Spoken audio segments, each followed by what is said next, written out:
The Book of Alma, the son of Alma. At the end of the Book of Mosiah, Alma had been made the first chief judge, and King Mosiah's sons, Ammon, Aaron, Omner, and Himni, had gone on a mission to the Lamanites. As the Book of Alma opens, it covers a 14-year period, first with Alma in the north and the sons of Mosiah in the south. Sometimes it's tricky to remember that these events happened at the same time, so let's take a look at them that way. In the first year of Alma's reign, he encountered Nahor. Nahor was a large and mighty man. He taught priestcrafts and eventually suffered an ignominious death. Meanwhile in the south, Ammon had met Lamoni, king of the land of Ishmael among the Lamanites. Ammon volunteered to be a servant, was sent to watch the flocks, defended them from robbers, and this impressed the king very much. He asked Ammon questions, and Ammon taught him the gospel. His whole household was converted. Ammon also had a teaching opportunity with Lamoni's father, the king over all the land of the Lamanites. 4 or 5 years later, Alma the younger had to contend with Amlici. He rose up in rebellion against the other Nephites, desiring to be king. He gathered his followers together and went to war. Now, whether it was coincidence or not so coincidental, at that same time, the king of all the Lamanites sent an army, an innumerable army, and Amlici's army joined with them. They were defeated by the Nephites in a truly miraculous victory. The Lamanites sent another army, and it too was defeated. The Lamanites and the followers of Amlici were scattered and driven from the land. Meanwhile, in the north, the chief judgeship was given to Nephihah, and Alma committed himself to missionary work, preaching first in Zarahemla, and then Gideon, Melech, and eventually to Ammonihah. In the south, we learn about Aaron's missionary journeys, which eventually took him to teach the king of all the Lamanites, Lamoni's father. He had a miraculous conversion, which led to religious freedom among all the Lamanites. In time, those Lamanites who would not receive the gospel message came to destroy those who were converted by it. These converts were known as the people of Ammon, and in response to the oncoming army, they buried their weapons of war. Under no circumstances would they shed the blood of their brethren. In the north, Alma teamed up with Amulek to preach in Ammonihah. Of those converted to their message, the men were cast out of the city, and those that were believers among the women and children were killed by fire. Alma and Amulek, who had been cast into prison, were miraculously delivered and eventually traveled back to the land of Zarahemla. Meanwhile, in the south, the wicked Lamanites had killed many of the people of Ammon, but this act of cruelty had softened many of their hearts, and many of them dropped their own weapons and joined the people of Ammon. The rest hardened their hearts and sought revenge against the Nephites. They marched north and attacked the first Nephite city they came to. In their fury, they killed every man, woman, and child of the wicked city of Ammonihah. The Lamanite army was scattered and defeated by the Nephites, and while in the wilderness, many of the Lamanite warriors finally softened their hearts and came to accept the gospel as they remembered the words that were preached to them by Aaron and his brethren.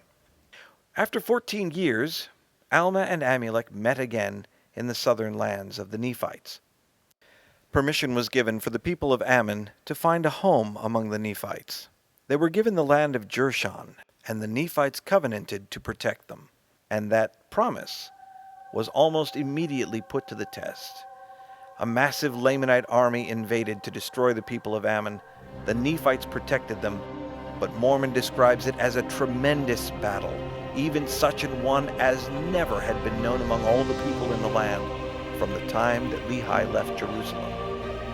After that war, there was a period of peace. It was interrupted by a man named Korihor, who taught that there would be no Christ, and that the traditions of their fathers were foolishness. He was brought before Alma, and he asked for a sign. This he was given. He was made dumb, and had to beg for his food. He eventually traveled to Antionum, where he was not well received. The Zoramites who lived there trampled him to death. Alma determined that it was important that they try to reclaim the Zoramites, who were a group of Nephites who had separated themselves. He feared that they might join the Lamanites, but he also feared for their souls, and so he put together the dream team of missionaries. They traveled together to Antionum, and there they found some strange religious practices, including the Rameumptom. They had little to no success among the wealthy elite, but they had great success among the poor. They were cast out for their beliefs and came into the land of Jershon, where the people of Ammon took good care of them. They received all the poor outcasts, and they nourished them, and did clothe them, and gave them lands for their inheritance, and they administered unto them according to their wants. Now this did stir up the Zoramite elite to anger against the people of Ammon, and they prepared to come to war against them, making room in their lands for an army of the Lamanites. The people of Ammon were taken out of the land of Jershon by the Nephites and given the land of Melech for their protection. The poor Zoramites stayed in the land of Jershon to defend their lands, but they made room for the armies of Captain Moroni. The Lamanite armies were led by a man named Zarahemnah, and when they came to battle they were surprised by what they found. Captain Moroni had carefully armored his men, so that even though the Lamanites were far more numerous, Captain Moroni's men were well protected. Zarahemnah took his army, and they went round about in the wilderness. Captain Moroni, desiring to know where they were going to go, sent word to Alma, who prayed to the Lord, and told them where to meet the armies of Zarahemnah. Captain Moroni marched there and set up a stratagem. On the southeast of the hill Riplah, Lehi commanded a portion of the army. The remainder stayed on the west coast in a valley, and on down toward the land Manti. When Zarahemnah approached and began to cross the river, Lehi and his men charged out and attacked them. They pushed them across the river where Captain Moroni's men attacked, and they fled down toward Manti, where more of his men attacked, and then they fought with a ferociousness never known among the Lamanites. Captain Moroni's men almost fled, but they were strengthened by him and prayed to the Lord. They received strength to stand against the Lamanites with power, and in that selfsame hour they pushed the Lamanites back to the river. Zarahemnah!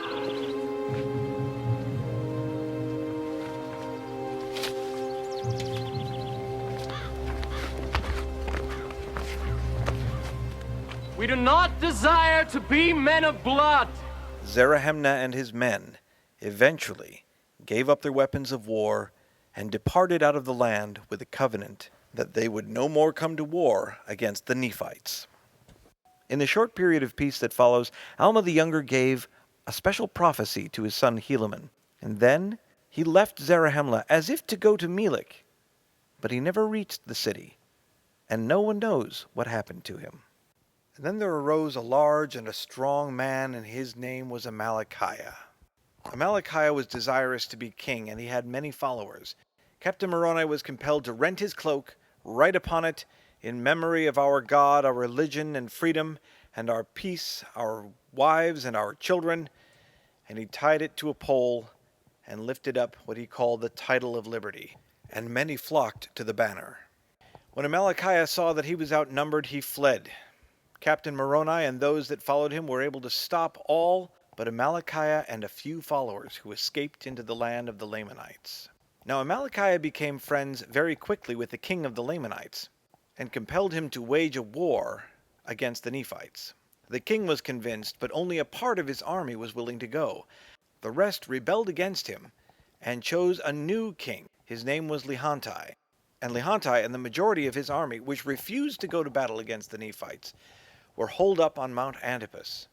Amalickiah, being a very clever man, did not attack them. His charge was to unite the armies, and that's what he intended to do.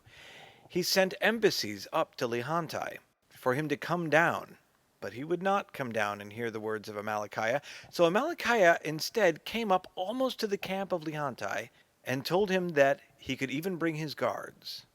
Lehanti did come down that little bit and heard the plan of Amalickiah. Lehanti was to surround his troops at night, and then, in the morning, his troops would be frightened, wish to surrender, and join Lehanti's men. All Amalickiah asked is if he could be second in command. Lehantai agreed, and it worked according to their plans. One thing that didn't is that Amalickiah had his servants administer poison by degrees to Lehantai until he died. And now Amalickiah was in charge of all the Lamanite armies. He led the armies back to the king, secretly assassinated the king, and then won the favor of the queen and became king of all the Lamanites. One of his first acts as king was to attack the Nephites. He sent an army to march up to what had hitherto been the weak part of the land, Ammonihah. But what they found there was something they did not expect. The land had been fortified by Captain Moroni in a manner that they had not seen before. It was so strongly fortified that the captains vowed that they would move on to the next city, and they vowed that they would attack it no matter what. Captain Moroni, expecting this, fortified that city even stronger, and, worst of all for the Lamanites, put Captain Lehi in charge. The Lamanites feared Captain Lehi exceedingly. The battle did not go well. Thousands of Lamanites lost their lives. No Nephites did. Amalickiah was so enraged that he swore to drink the blood of Captain Moroni, a promise that would never be fulfilled. While Amalickiah was stewing over his defeats, the Nephites entered into an era of great prosperity. There was much construction and expansion, but on the east coast they did have a little distraction to their peace. The leaders of Morianton and Lehi had a conflict over a piece of property. Morianton, even though they knew they were in the wrong, were willing to come to blows over it, and had assembled a military force. The people of Lehi sent word to Captain Moroni in Jershon, asking for his help in this matter. When Morianton found out, he was very afraid. He decided that it was best for him to take his people and to travel to the land northward, through the Narrow Pass. The Narrow Pass is an area of the Narrow Neck which is very strategically important to the Nephites. His plan was to take his people into the land northward, and there set up his own kingdom. It seems that that would have been a cause to be lamented. The Nephites would have ended up with enemies on the north and on the south. But Captain Moroni could do nothing about it because he knew nothing about it. Morianton, it turns out, was a man of much passion, and one evening he fell upon his maidservant and beat her much. This maidservant, demonstrating incredible courage and at the risk of her own life, traveled to Captain Moroni and told him of Morianton's plans. Moroni launched troops to intercept Morianton. They were led by Teancum. When Teancum found that Morianton was not willing to be reasonable, but would spur his people on to attack, Morianton went head-to-head with Teancum and did not survive the encounter. Shortly after that, Pehoran was made the new chief judge. This opened up the door for a conflict. Again, people debated the issue of judges versus kings, and we had the introduction of those who were called kingmen and those who were called freemen. This conflict in the capital caused there to be a lack of resources out where there needed to be, and Amalickiah took advantage of this. He attacked the east coast, conquering one city after the other with incredible bloodshed, but that apparently did not matter to Amalickiah. He was stopped as he made for the Narrow Pass by Teancum. Amalickiah did not survive the encounter. His brother Ammoron took over. The Nephites found that they could not retake their cities without much bloodshed. Captain Moroni, Captain Lehi, and Teancum joined together and were able to successfully take one city, but that was all. The Lamanites also attacked on the west shore, taking city after city. The Nephite forces needed help, and so Helaman, marching at the front of 2,000 young Ammonite warriors, marched to the aid of the Nephites in the city of Judea. Through careful planning and bravery, they were able to take back city after city. Helaman reported to Captain Moroni what they were doing, and asked if there was more men to be had to defend the cities they'd taken. Captain Moroni was furious with the government. He sent an epistle to the chief judge, but it turns out that the chief judge had been replaced. Pachus now ruled in Zarahemla as the head of the kingmen. Captain Moroni, infuriated, marched to the aid of Pehoran, gathering troops as he went. He came face to face with Pachus.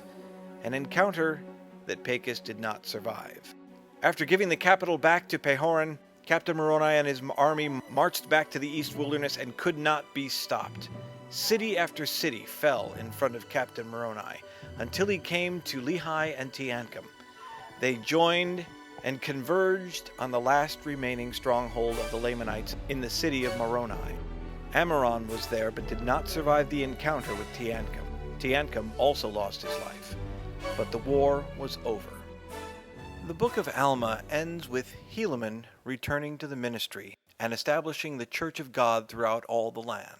The people of Nephi began to prosper again in the land, but notwithstanding their riches, they were not slow to remember the Lord their God, and they did humble themselves exceedingly before him. In the final chapter, we read about the passing of Captain Moroni, Helaman, and his brother Shiblon. We also read about a man named Haggith, who was an exceedingly curious man, and built a large ship to sail to the land northward along the west coast. He also built other ships, and people did enter into it and took much provisions to set out again to the land northward. And it came to pass that they were never heard from more.